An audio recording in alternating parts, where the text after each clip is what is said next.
A ver, pensemos en esto por un momento. ¿Cómo es que unas simples charlas virtuales, en plena pandemia, terminan convirtiéndose en toda una institución con una misión nacional? Bueno, esa es la historia del Observatorio Leal, un proyecto que, increíblemente, nació del aislamiento para construir una nueva idea de soberanía. Vamos a ver de qué se trata. Y todo arranca con esta idea, una idea potentísima, una frase que le da la vuelta a todo. Porque esto no es solo una cita bonita, para nada. Es, digamos, el corazón, el ADN de un movimiento que busca redefinir el lugar de Argentina en el mapa.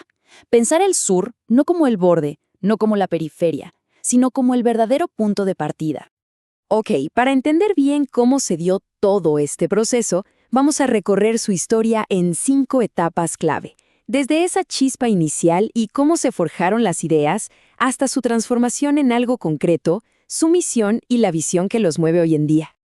Bueno, vamos con el primer punto, la chispa. Y para eso tenemos que volver a un momento que todos recordamos muy bien, la pandemia. Un momento de muchísima incertidumbre y de aislamiento en todo el mundo.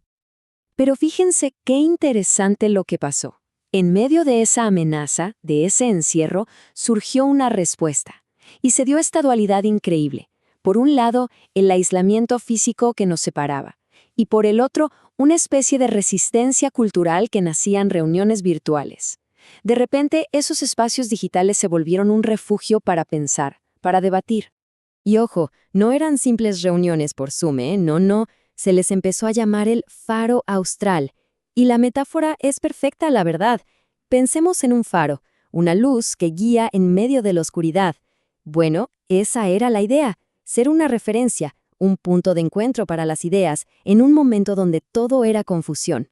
Entonces, si por un lado eran un faro, por el otro eran una forja.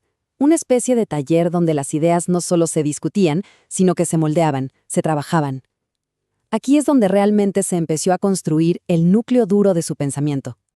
Porque, a ver, que quede claro, no eran charlas de café, para nada. Cada sábado era casi un ritual. Ellos lo veían como trincheras simbólicas, ¿se entiende? Un lugar para defender ideas. Y el objetivo era muy claro.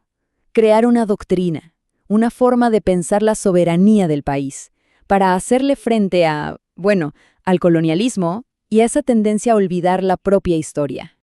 Y esto no se quedaba en lo abstracto, en pura teoría, para nada. Se metían de lleno en temas súper concretos. Por ejemplo, se hablaba de la soberanía territorial, con casos como el del lago escondido, o se tiraban propuestas muy específicas como, repensar el Banco Central para que fuera un motor de desarrollo. La idea era esa, conectar los puntos entre cultura, geopolítica y defensa, pero en el mundo real. Y aquí, en este punto, es donde la historia da un vuelco, porque toda esa energía, todas esas ideas que se estaban cocinando en el mundo virtual, necesitaban pasar a la acción, necesitaban un lugar en el mundo físico. Entonces, el camino es súper claro, ¿no? Se pasa de las charlas, esos encuentros virtuales y simbólicos, a la creación formal del Observatorio Leal. Este es el gran salto, de la idea a la institución, de lo simbólico a lo material. Así que es importante entender esto. El observatorio no aparece de la nada. Es la evolución natural, la continuación lógica de todo lo que se venía gestando. Es como si esa llama que se encendió en las charlas virtuales por fin encontrara un lugar, una casa institucional para echar raíces y seguir ardiendo con más fuerza. Bien, ya tenemos la institución. Ahora la pregunta es, ¿a qué se dedican exactamente? O sea, ¿cuál es su misión, su propósito? Básicamente todo su trabajo se apoya en 3 grandes pilares, una especie de triple tarea, que es la que marca todo lo que hacen. Estas 3 tareas son, primero, investigar, o sea, generar conocimiento propio, no depender de lo que viene de afuera. Segundo, formar, preparar a la gente, a nuevos cuadros técnicos y líderes. Y tercero, y esto me parece fundamental, disputar el sentido. ¿Qué significa esto? Meterse en el debate público, en la discusión de ideas, para instalar una narrativa propia del país, una visión desde acá, desde el sur.